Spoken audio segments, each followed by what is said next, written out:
시사인에서 만드는 시사인싸 시작하겠습니다. 저는 진행 맡은 시사인 차영숙 기자고요. 오늘은 변진경 기자와 이상원 기자가 함께하겠습니다. 잘들 지내시죠? 여기 변진경 기자, 여기 이상원 기자. 안녕하세요. 변진경 기자입니다. 안녕하세요. 이상원 기자입니다. 오늘은 이제 시사인 653호에 실린 기사들, 두 개의 기사들 가지고서 좀 얘기를 할 건데요. 653호, 지금 이 커버 보여드리면은 코로나19 팬데믹 재난과 리더십 이 호에 실린 두 기자가 취재한 내용을 가지고서 이제 얘기를 좀 하려고 합니다. 첫 번째는 그 코로나19에 대한 그 두 전문가의 좌담을 변진경 기자가 진행을 했는데 그 좌담 내용을 좀 소개를 할 거고, 두 번째는 코로나19와 관련해서 재난기본소득, 이거를 이상원 기자가 취재를 했는데 그 얘기를 좀 하려고 하니까요. 들어봐 주시면 될 것 같고, 먼저 좀 말씀을 좀 드리면 코로나19 관련한 기사들을 그 시사인의 코로나19 특별 페이지에다가 기사들을 전부 다 모아뒀거든요. 사이트 주소는 covid19.sisain.co.kr 기니까요. 저희 시사인 사이트 들어오시면 오른쪽 하단 쪽에 코로나19 특별 페이지라고 이렇게 배너를 만들어 놨어요. 그거 클릭하시면 되는데, 시사인 같은 경우는 이 정기 독자하고 이 형평성 고려해서 기사가 나오고 나면 그 주가 아닌 그 다음 주에 보통 온라인에 공개를 하는데, 코로나19 기사는 바로바로 그 해당 주에 바로 온라인에 공개를 하니까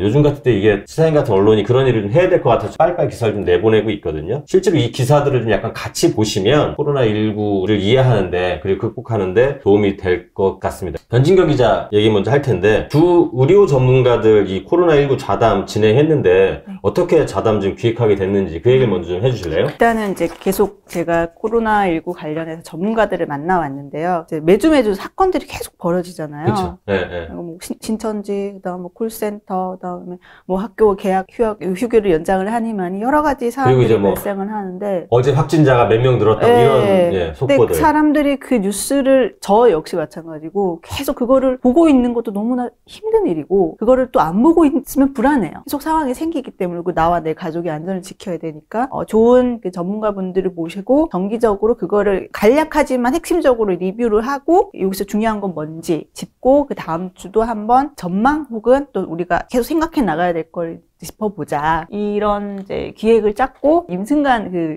안성병원 병원장님께서 되게 그 제안을 주셨어요. 역시나 되게 좋은 대담이 진행이 됐거든요. 그럼 이걸 앞으로 매주 좌담을 해요? 네, 매주 진행을 할 예정이고, 사실 이게 언제까지 될지는 잘 모르겠어요. 빨리 사실 저희도 끝났으면 좋겠어요. 빨리 끝나는 게 제일 좋은 건데. 그러면은 어떤 분들이 좌담을 하세요? 일단 고정 멤버로 이제 그 임승관 안성병원 경기도 의료원 안성병원 원장님 계시고요. 그분 같은 경우에는 감염내과 전문의시기도 하고, 그 경기도 지자체에서 코로나19 긴급 대책단 공동 단장으로 지자체 안에서 관하고 또 민간하고 연결하는 역할을 하고 계세요. 현장에서 뛰고 계신 분이시고, 김명희 선생님 같은 경우는 시민건강연구소 계시고, 저희 책에도 쓰시죠. 지금 연재 김명희의 건강정치 노트. 이분 같은 경우에는 예방의학 전문의이시고, 사회에서 이제 코로나19 서로 주고받는 영향들 같은 걸 깊이 연구하시고 지금도 그걸 바라보고 계셔서 두 분의 조합이 괜찮으신 것 같고요.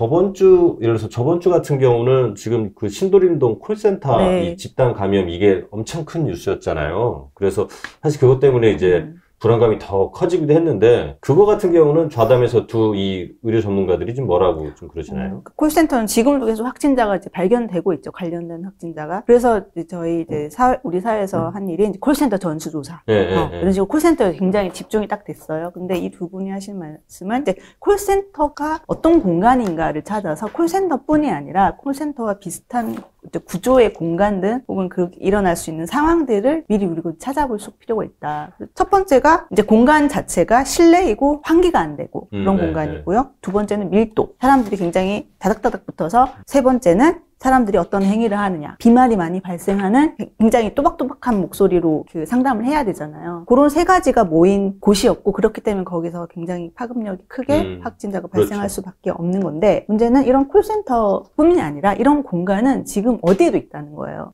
지금 뭐 종교 교회 같은 데서도 많이 발생하고, 처음에도 뭐 신천지도 마찬가지였지만 아직도 예배를 하고 있잖아요. 이런 것들을 계속 100% 우리가 지금 다 막지는 못할 그런 모임들이나 이것들을 100% 안 할 수는 없잖아요. 없잖아요. 근데 사람들이 굉장히 그 코로나19에 관해서 고평가와 저평가가 이렇게 나뉘어 있는데, 예를 들면 코로나19의 위험성, 치명도 같은 거에 대해서는 실제보다 고평가를 하는데, 실제보다 너무 저평가를 하는 부분이 뭐냐면, 나에게도, 우리에게도 코로나19가 덮칠 수 있다라는 거를 생각보다 생각하지 않는다는 거예요. 사실 저희도 마찬가지잖아요. 저희도 설마 아니겠지 우리는. 그러니까 TV에 나오는 건 코로나고 내가 지금 콧물이 나는 건 그냥 감기다, 이렇게 많이들 생각을 하시잖아요. 근데 이게 아닐 수 있다라는 걸 계속 인식을 하고 있고 최대한의 준비를 해야 한다라는 이야기신 거죠. 위험성에 대해서는 너무 고평가를 하고 있고 근데 이것이 나에게 전염될 수 있다는 것에 대해서는 좀 약간 적게 이렇게 평가한다, 이런 말이죠. 제가 어떤 대목에서 좀 약간 재밌는 걸 봤냐면, 한 다국적 금융회사의 예를 하나 들었잖아요. 그것도 들으면서 저는 되게 처음에 이렇게도 대처를 했구나, 약간 좀 흥미롭던데, 그 얘기 잠깐 좀 현장에서 들었을 때 한 회사 같은 경우에는 코로나19가 이제 유행이 시작되자마자 옆 건물을 제일 먼저 한 일이 옆 건물을 한 공간 임대하는 거였어요. 그래서 사무실 인력을 반으로 나눠서 그쪽으로 보내서 밀도를 일단 느슨하게 한 다음에 절대 그 업무에서 필요한 필수 인력을 재택으로 돌렸다는 거예요. 핵심 인력들. 네, 핵심 인력 같은 경우에. 근데 사실 뭐 그런 식으로 그리고 뭐 그래서 떨어져 않고 하다못해 뭐 그런 환경이 아니면 창문이라도 열어놓고. 창문. 우리 창문이 가려져 있는데 집기들의.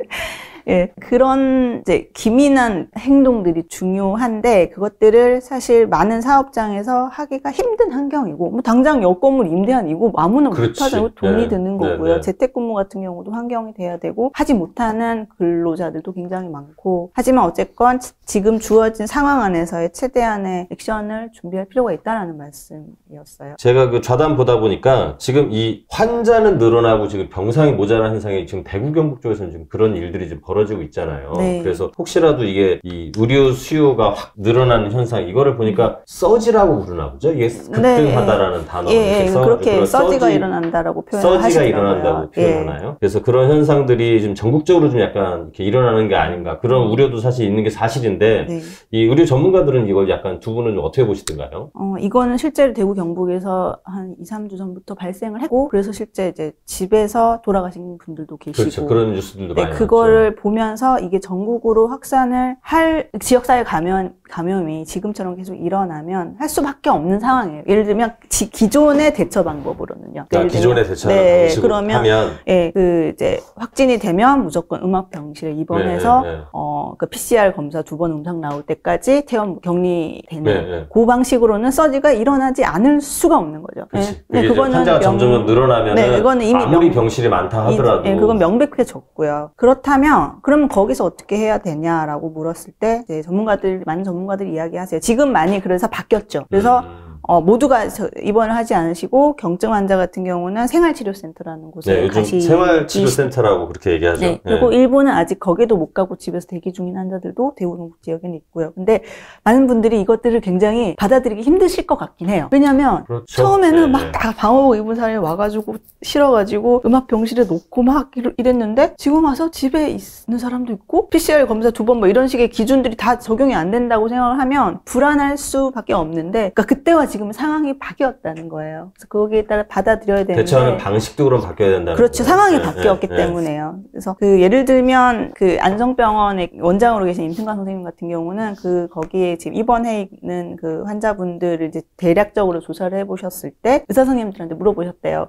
여기서 계신 분들 중에서 집에 지금 돌아가셔도 큰 일이 나지 않을 분, 그러니까 이제 퇴원을 해도 나중에 왜 보냈냐 이렇게 원망을 하고 그러지 않을 분 대략 한 어느 정도 될 것 같냐 해봤더니 거의 70% 가량, 72% 가량.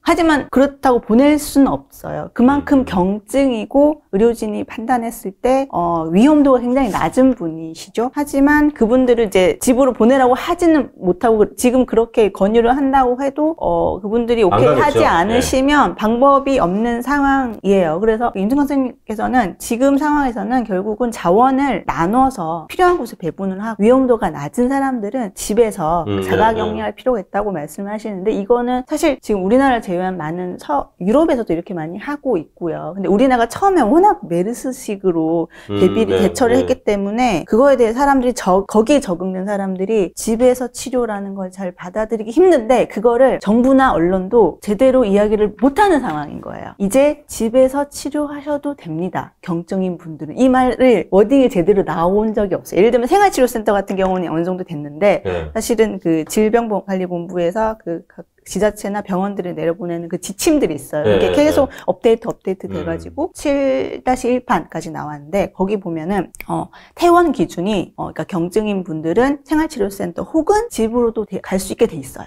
근데 집으로 갈 수 있다라는 것 자체는 잘 얘기를 못 해요. 너무나 이게 받아들이시기 힘들게. 근데 사실은 이거를 지금은 좀 커뮤니케이션을 해야 알려줘야 예, 사람들도 받아들이고 그걸 잘 해야 된다는 거. 그렇게 대응하는 게 지금 질병관리본부의 대응 지침에 좀 들어가 있는데 현재 반영은 돼 있으나 제대로 실행이 되기는 되는 그러면 쓱 넘어가야 된단 말이에요. 기존의 대응에서. 근데 이게 지자체별로도 상황에 따라서 다르고 하지만 아직 제대로 되지 못하고 있는 상황이죠. 그러니까 대응 지침이 왜 변했냐 이렇게 얘기할 게 아니고 상황이 변했기 때문에 우리가 이제 의료 자원이라는 건 이렇게 되게 한정돼 있고 거기서 지금 의료 자원을 지금 최대한 늘리는 데는 어느 정도 한계가 있기 때문에 이제 대응하는 전략도 좀 바꿔야 된다. 지금 이런 얘기를 좀 하는 것 같아요. 그죠? 그러니까 보통 그 정부의 그 발표나 이런 거에서 사람들이 많이 따지는 왜 어제는 이렇게 얘기해놓고 오늘 이렇게 바꾸냐는 거잖아요. 일관성이 없다. 그렇게 얘기하기 쉽죠. 근데 전염병에 관해서는 그런 식의 일관성을 따질 수는 없는 것 같아요.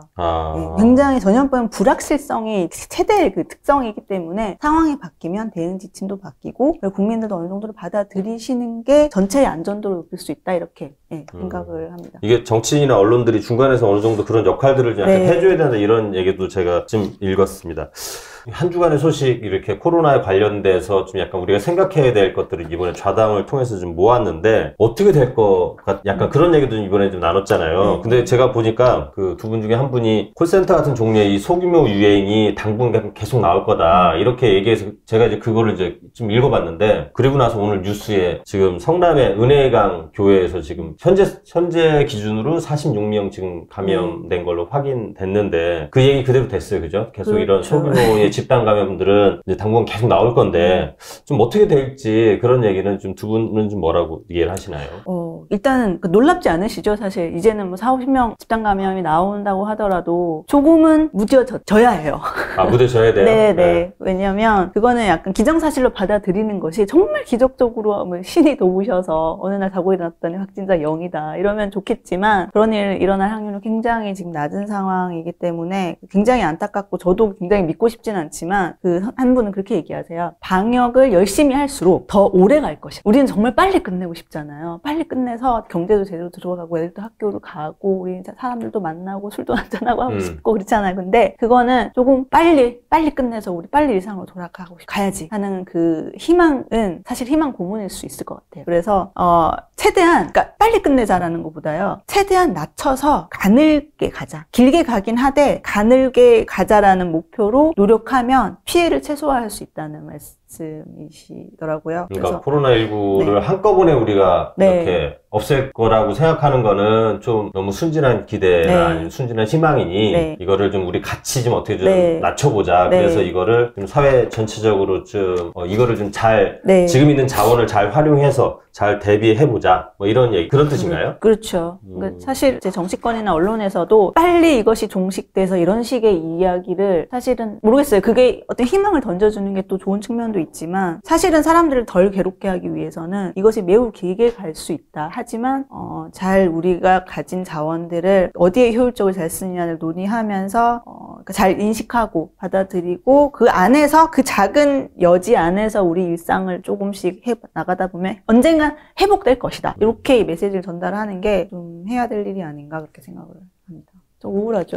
우울하지만 받아들여야 돼. 시사인 요 기사 제목이 완벽한 안전, 그런 건 없다. 가늘고 기사 길게 간다. 제목이 네. 완벽한 안전 그런 건 없다. 가늘고 길게 간다. 이게 뭐 단번에 끝났으면 좋겠다는 게 우리의 바람이긴 하지만 그 바람이 실제로 이루어지기는 어렵다면 그러면 어떻게 이 문제를 좀 더 침착하고 차분하게 해결할 수 있을지, 그리고 약간 이 대응이나 이런 것도 이제 조금씩 이제 변화해 갈 텐데 왜 대응이 바뀌었냐, 어제는 이렇게 얘기 안 하더니 이렇게 따질 게 아니고 실제로 상황이 바뀌면 그거에 대한 대응 방식도 그리고 자원을 배분하는 방식도 바뀔 수 있다는 거를 좀 시민들이 좀 약간 이제 인지를 해야 되고, 언론도 그런 부분을 이렇게 계속 좀 전해야 될 것 같아요. 왜 네. 대응이 왜 달라졌어요? 이렇게 메시지가 달라졌네요. 이렇게 따질 게 아니고 상황이 어떻게 변했는지를 좀 더, 그리고 왜 그런 상황에서 대응 방식도 왜 바뀌어야 되는지를 정확하게 알려줘야 되지 않을까, 그런 생각이 들었습니다. 변진경 기자 수고했고, 이번 주도 그러면 주로 이번 주엔 정신건강과 관련된 마음, 사람들이 많이 힘들잖아요. 저도 우울하고 뭐 여러분들이 이제 우울하기도 하고, 근데 이제 지금 어떤 개인의 심리, 마음 건강도 있지만 사회적인 어떤 마음 건강이나 이런 것들도 있어서 그런 거를 한번 같이 짚어보려고 합니다. 기대해 주세요. 654호에는 정신건강 관련된 내용이 좀 들어간다 하니까요. 여기 제목이 써있네요. 주간 코로나19. 다시 한번 기대 좀 해주시고요. 예, 수고하셨습니다. 변진경 기자. 네.